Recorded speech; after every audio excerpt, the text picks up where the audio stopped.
The following podcast contains spoilers for Pink Flamingos. You've been warned.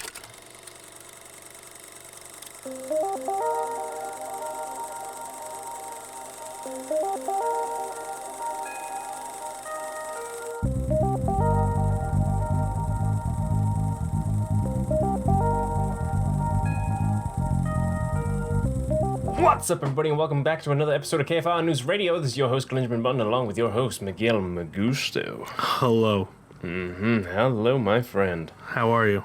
You've plagued me. That's all I can say. I took a risk. The risk may or may not have paid off. Spoiler alert, it did not pay off. And, oh boy, we are in for one today. But yes, sir. Yeah. Before we get into that, have you seen any movies this week? I have seen one besides Pink Flamingos, and that was Free Guy, which we were going to see together, and then plans fell apart, and Yes. I made decisions, and they weren't all the best, and I miss you. I miss you too. And I just wanted to be We known. didn't see a movie together this week. I know, and I'm And a it's piece all of your shit. fault. It's all your fault. It literally is. Yeah. So But what about you, my friend? I also saw Free Guy. I went to the only showing I could on Friday night, which was the 4DX showing. For those of you who don't know what 4DX is, you know those amusement park rides that are just like movie theaters with moving seats. It's that for 2 hours. Yep. I took a nice little video of me trying to enjoy my popcorn while being thrown around in those seats. I think that video is fucking No, hilarious. it is hilarious, It's especially not- if you've ever been in one. Yeah, not enough people are giving me credit for that. Anyway, yeah, well, we may or may not make a video of Free Guy. I don't know. We haven't really discussed it, but I don't want to get into it too much just in case we do. But long story short, it's dumb fun. So if you want to check it out, go check it out. But we may make a video review as well. Then I saw Annette, which is the second time this weekend you stood me up. That is. The second time we were going to go see Free Guy, and you're like, nah, dude. And I forgot I had plans with buddies. And then we were going to see Annette, and you're like, nah, I forgot we had plans with Yep. buddies. But Annette is Adam Driver, Marion Cotillard. It is a rock opera with music by Sparks, the band that Edgar Wright has a documentary out about called The Sparks Brothers. This one was really cool. I enjoyed it a lot. It's definitely got flaws, but the style goes so far above and beyond the flaws that I couldn't help but love it. I loved it a lot. I highly suggest people check it out. Yeah, so Annette. It's All right. it's a very limited release, so you might have to like do some digging to see what theater it's playing in. Then I saw the movie Bug, which is with Michael Shannon and what's her name? Oh my gosh, Ashley Judd. It is directed by William Friedkin, who did The Exorcist, and written by Tracy Letts, who many people will know as the dad in Lady Bird. Oh, okay. He wrote the play and then also wrote the screenplay based on it. It's a really cool psychological thriller about paranoia and hallucinations and everything, and way better than I expected it to be. So, yeah, I really enjoyed it. It was one of those movies where, like, you know, if anyone were watching you watch it, they would just be like, oh, he's probably not really enjoying this. But at the end, you're just like, damn, that was really cool. Yeah. I don't know if you've ever had that You're experience. in deep, yeah. Yeah. It was just like, you're not really reacting to it, but you're just kind of taking it all in. And they're like, this is a really cool movie, but it's not really getting a physical reaction out of you. But yeah, I really enjoyed it. This is a really, really cool, well done movie. Then I watched Pink Flamingos. I'm a different man. Aren't we all? We'll get into that in just a minute. But we'll get to news first. Do you have any news? I do have a little bit of news. I'm going to let you go first because it might be the same, and I know I've stolen your news the past 2 weeks. So Forget about it. For me, Venom 2 got pushed back a couple more weeks. This time, instead of late September, it is now going to be mid-October, October 15th to be more precise. I have a feeling this one's not because of COVID. It might be a little bit, but I don't think it's 100% of COVID like the pushbacks we've seen because they only did a couple weeks instead of like 6 months. But yeah, they also released a new trailer for it. And did they release a trailer for Spider-Man No Way Home? They're planning not to. They're planning not to? Oh, I don't know how I feel about that, but we'll see. Yeah. I mean, granted, they don't need to. They're gonna sell tickets regardless.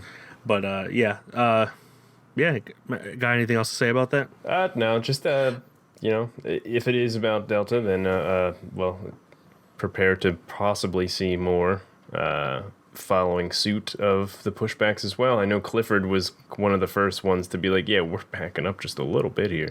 Yeah. Which is funny that Clifford the big red dog is getting pushed back. But yeah. I digress.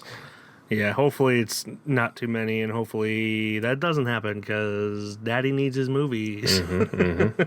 My news is that it is rumored, which I also believe that this is probably true because they're petty-ass bitches, that Disney has blacklisted Scarlett Johansson from any further future Disney movies because they are petty motherfuckers who can't understand that they fucked up and just admit that they fucked up, and instead are using COVID as a reason to screw someone out of money. But know what? That's actually pretty I didn't see that at all. It's just a rumor. It has not been confirmed, but I also would not be surprised. Yeah. Because they are petty-ass bitches. And oh, wait, she's in the right? Yeah, she's in the right. How dare she? No more movies for her, right? But yeah, I mean, Disney has been known to sue like daycares for using their characters on murals and shit. So they're just like the worst fucking company. Yeah, they're the worst, and I hate that they run so much of the movie industry because it's essentially impossible for us to boycott them because we would see nothing if that happened.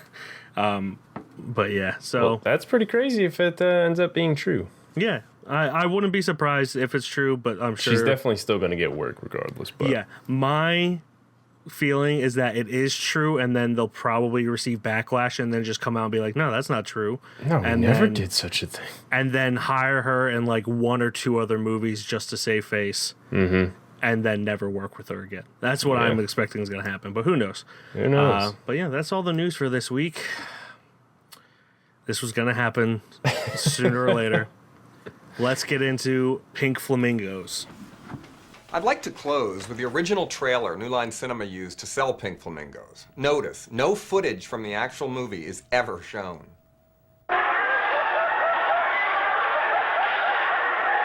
How did you happen to hear about it?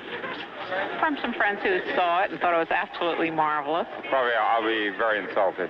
Rex Reed told us that it's fabulous. Would you come out at midnight to see it? Why go home at midnight? What are you going to see there? I guess there are just two kinds of people, Miss Sandstone. My kind of people and assholes. Fantastic. It's the third time I've been to it. It's an incredible head scene for people. Oh, it's marvelous. Absolutely. Most disgusting thing I've ever seen in my whole life. Not to be believed. Absolutely outrageous. It was divine. Fabulous. Notorious Baltimore, as they say. Notorious Baltimore criminal and underground figure Divine goes up against a sleazy married couple who make a passionate attempt to humiliate her and seize her tabloid-given title as the filthiest person alive. Written and directed by John Waters, it stars Divine, David Lochary, Mary Vivian Pierce, and Mink Stoll.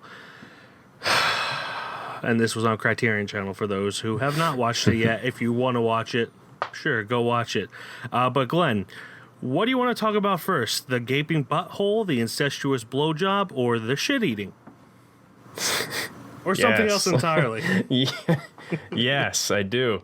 I will start out by saying this was very hard to watch for me specifically. Same. I looked on Letterboxd, and this is getting really good reviews, and I feel bad because deep down in my soul, I'm like, am I the shitty person here? Or is everybody... this just isn't for me. I know that. No, 100%. It's the children who are wrong. It's the children.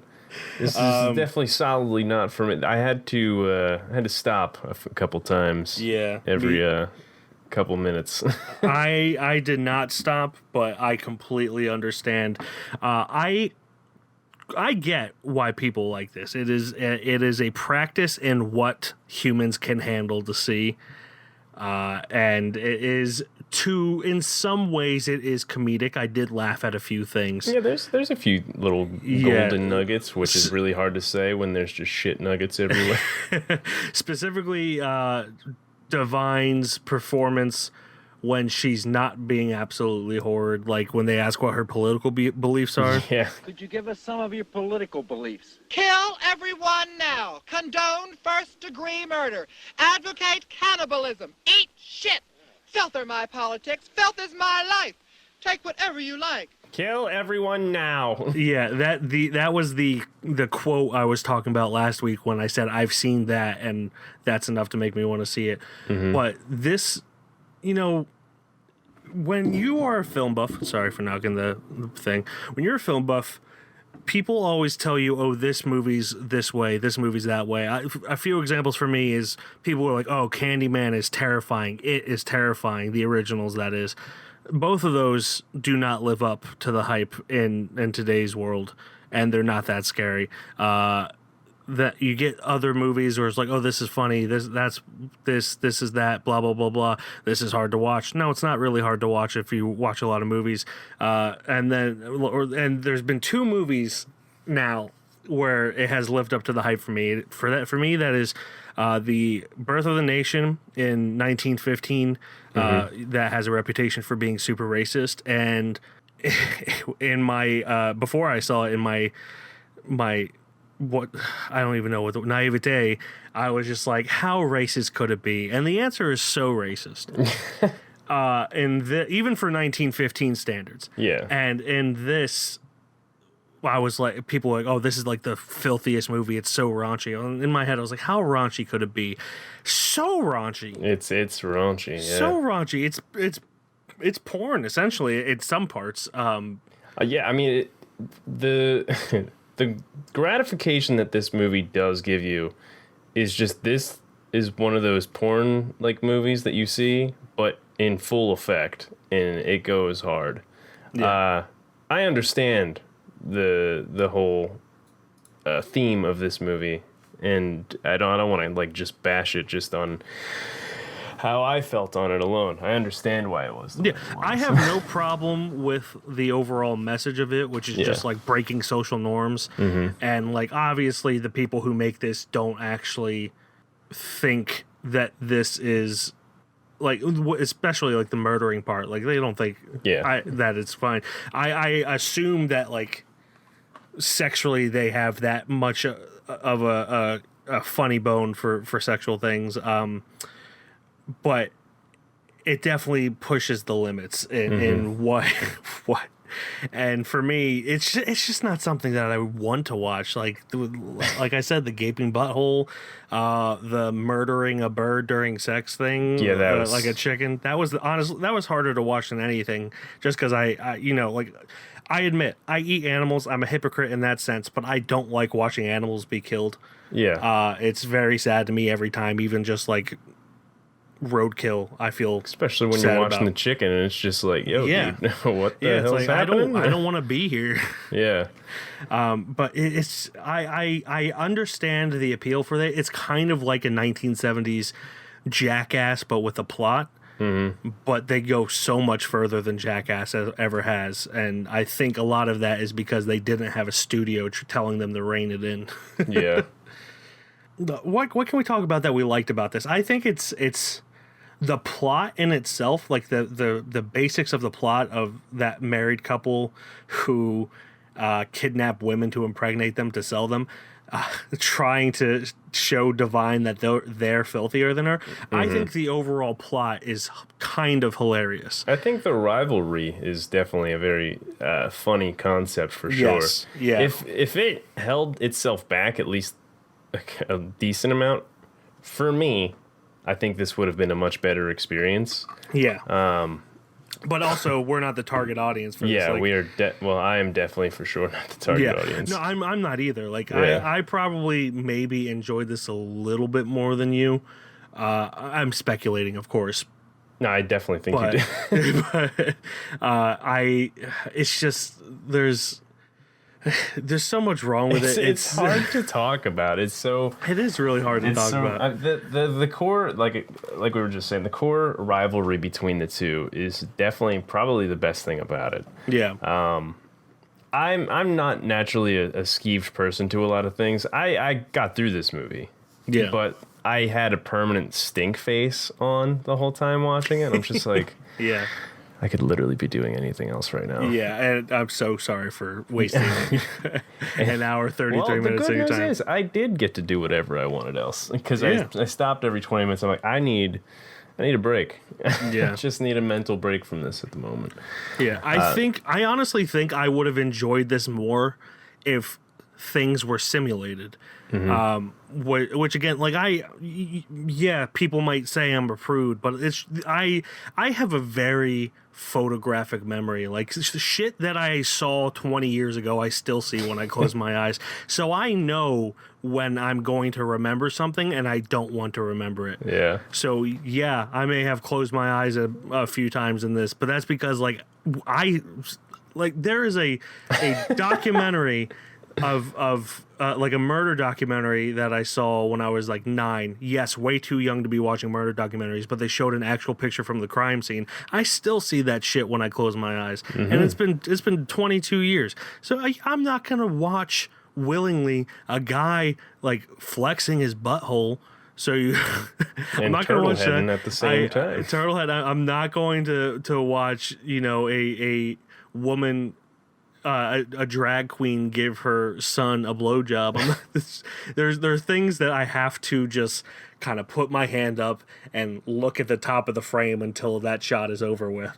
And if that makes me a wimp, so fucking be it. Like, I know my limits. Yeah, there's limits that a human being has, and this one didn't care for the limits. So while I say it would probably not be as infamous if they simulated things, I probably would have enjoyed it more if they simulated it. Same here, but I'm definitely not the target audience here. Yeah. And that's fine. That's fine. You don't have to enjoy every movie. Not every movie's made for you. What? And yeah, I know.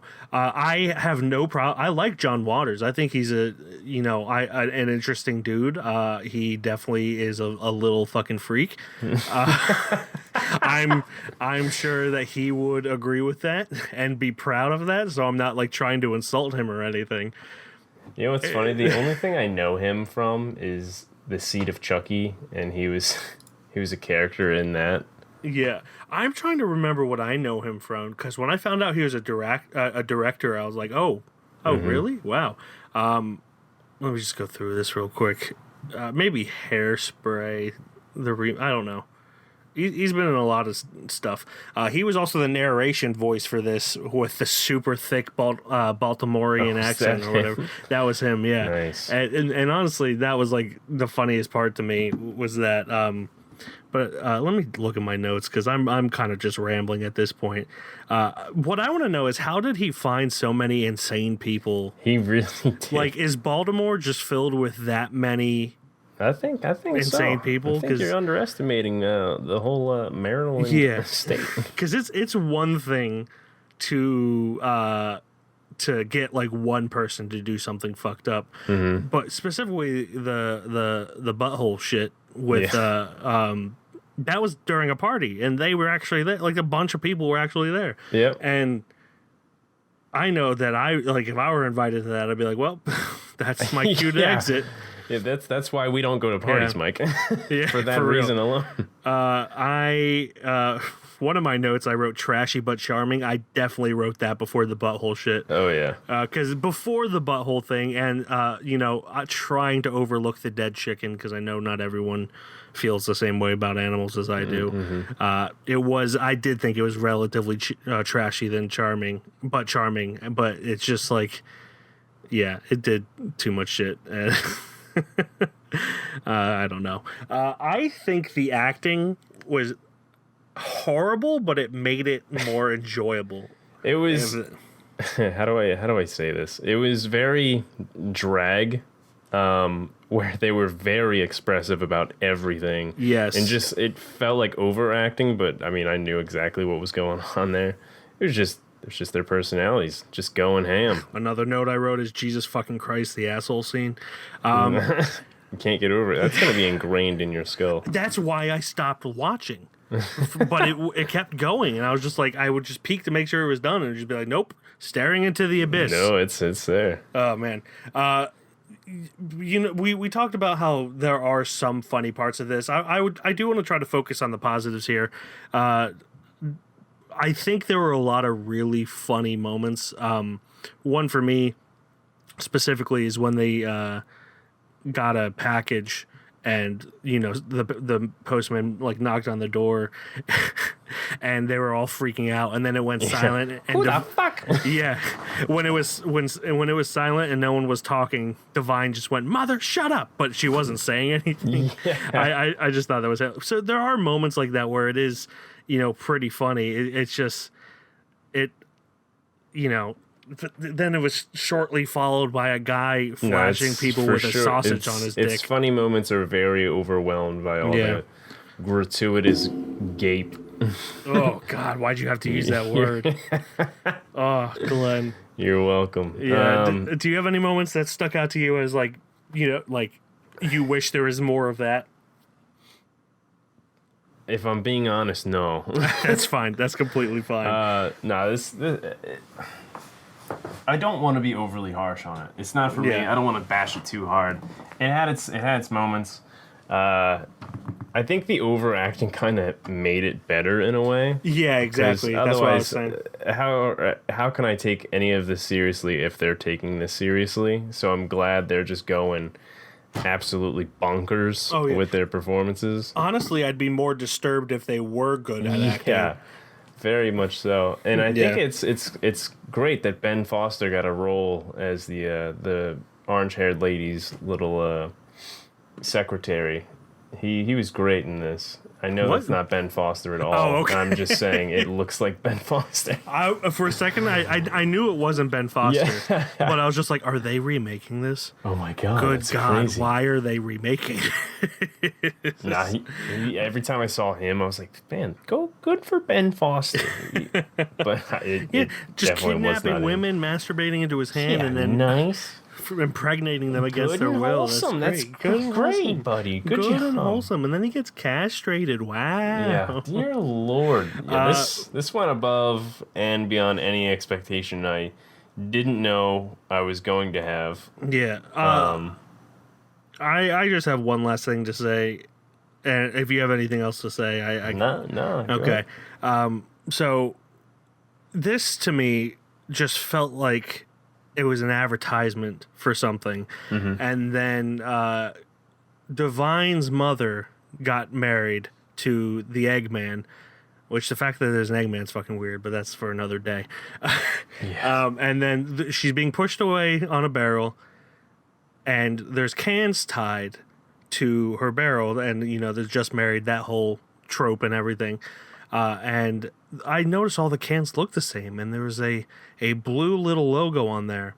And then it hit me that this must be an advertisement for Pabst Blue Ribbon, the trashiest of all beers. Pabst Blue Ribbon and white trash. It's a deadly combination that can lead to prison time and children being taken away from their homes. You have the right to remain silent. Now please look at the camera and say, I'm white trash and I'm in trouble. I'm white trash and I'm in trouble. It's gotta be. It's gotta be. We solved it, Glenn.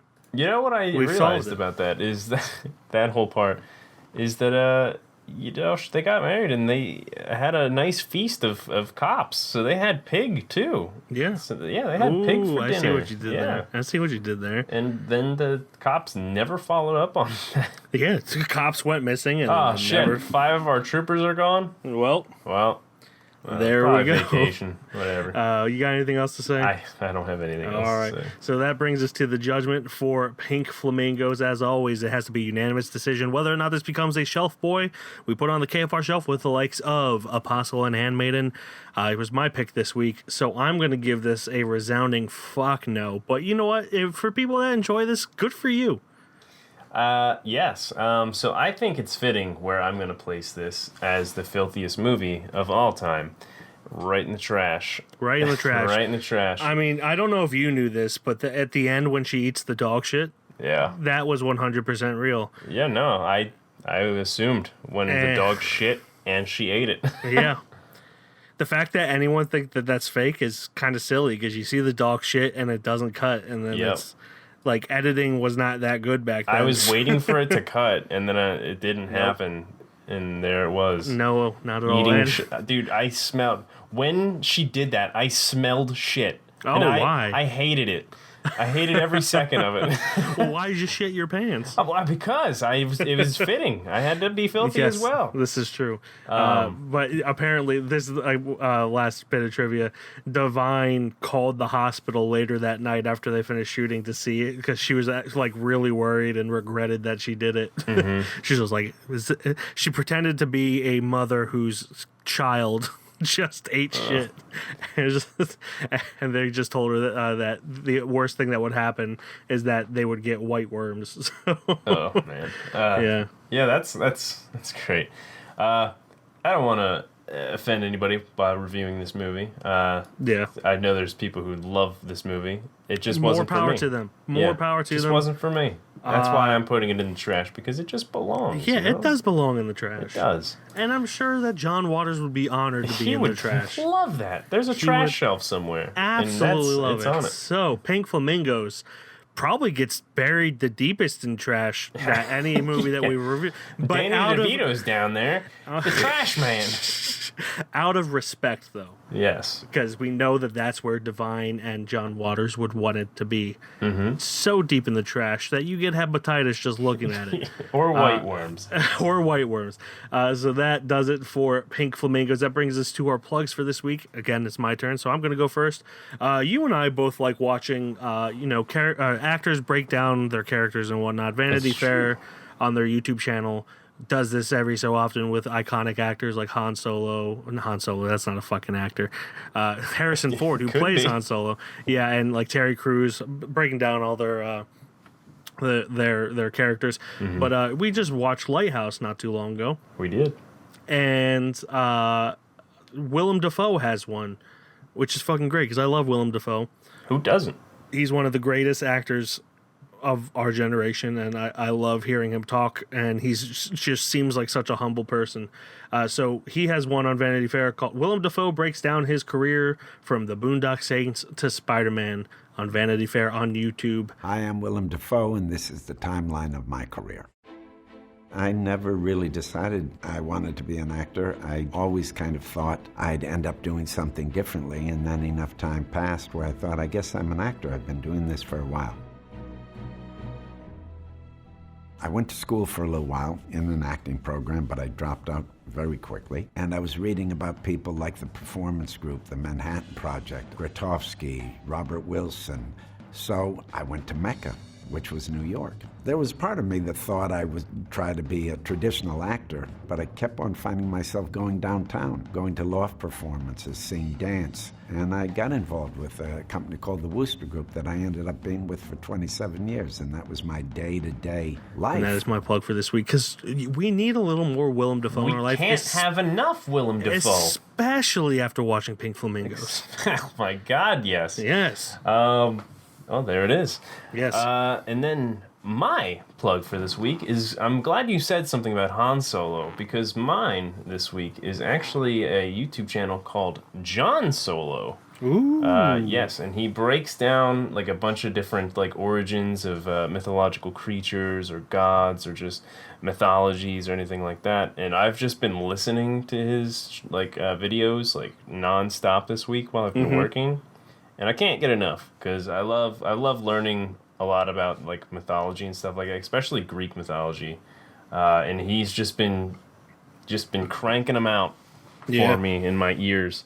The first one I watched was, we were talking about Anastasia last week, me and Hoffy, and then I looked it up just to like learn about more of the history because I was trying to tell him about it because I knew a bit about it but I didn't know all of it. And then I just listened to that and I'm like, oh, this guy's got some other really cool shit on here. And I just spent the whole week listening to them all. Yeah, so, you went down a rabbit hole, John Solo rabbit hole. And that was okay. So yeah, that is going to be my plug. John Solo on YouTube.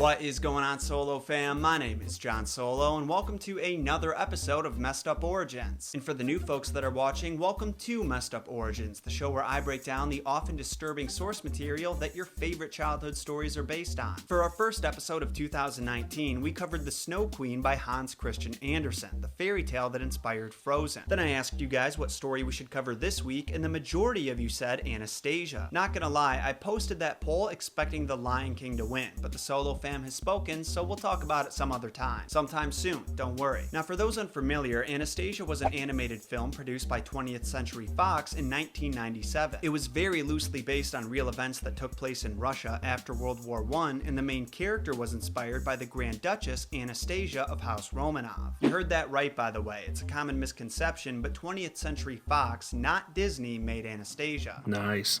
So those are our plugs for this week. That brings us to our assignment for next week. Glenn, it is your turn. I know you probably want to punish me for Pink Flamingos. I really thought about it. I'm not gonna lie. I would not hold it against you. I hope you don't, but my fate is in your hands. But I wanted a good movie, hopefully a good movie. Neither of us have seen it, at least on our Letterboxd feed. I wanted a glimpse at Robin Williams. There's been a lot of talk about him recently this week for just in conversations with me, and I want a little bit of Robert De Niro too. So I found a little movie on Amazon Prime. It's also on Pluto TV, called Awakenings. And Awakenings is about the victims. Why did I do this? Because it's about doctor shit, and that's a big word. Encephalitis? Encephalitis, yeah. Hell yeah! The victims of an encephalitis epidemic many years ago have been catatonic ever since, but now a new drug offers the prospect of reviving them. Directed by Penny Marshall, written by Oliver Sacks, the book, and then Stephen Zalian at the screenplay. Stars Robert De Niro, Robert Williams, Julie Kavner, Ruth Nelson, and John Hurd, and plenty of other people in there. And that is going to be on Amazon Prime and Pluto TV. You'll be working with patients, people, doctor. When you say people, you mean living people? You do want the job, don't you?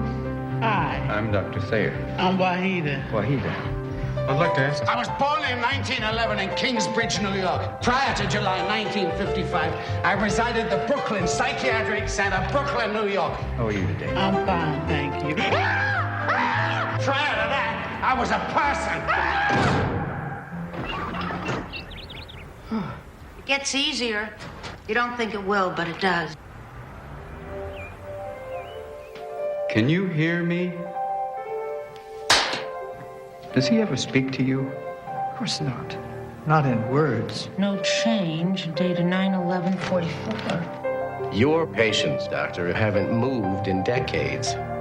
What I believe, what I know, is these people are alive inside. How do you know that, doctor? I know it. I just wanted to say to you, I preferred your explanation. At 200 milligrams, he showed no response. Maybe he needs more. Maybe he needs less. Dr. Thayer, it's a miracle. Where are my glasses? They're on your face. Fun. Yeah, he's been popping up a lot. I mean, it's the, what was it, 6th year or something anniversary of his death? 6th or 7th, I think. 7th anniversary of his death on August 11th, so I understand why he's been around. He always pops up around in August. He continues to be missed, so... Awakenings. That is our assignment for next week. Thank you, everyone, for listening. As always, you can check out our website, www.keystonefilmreview.com. On Instagram, we are Keystone_film_review. Twitter, Keystone_film. Facebook, Keystone Film Review. YouTube, Keystone Film Review. And on Letterboxd, I am Mike KFR. And I am Glenn KFR. And that will do it until next week when we watch Awakenings with Robert De Niro and Robin Williams on Amazon Prime. Yep. I cannot stress enough how sorry I am to anyone who watched Pink Flamingos because of this podcast. Well, if you did, I hope you enjoyed it. But well, Jesus Christ, I'm sorry. Yeah, if you did, you're a bunch of filthy little bastards, and that's the whole point. Yes. So congratulations. Bye-bye. Bye.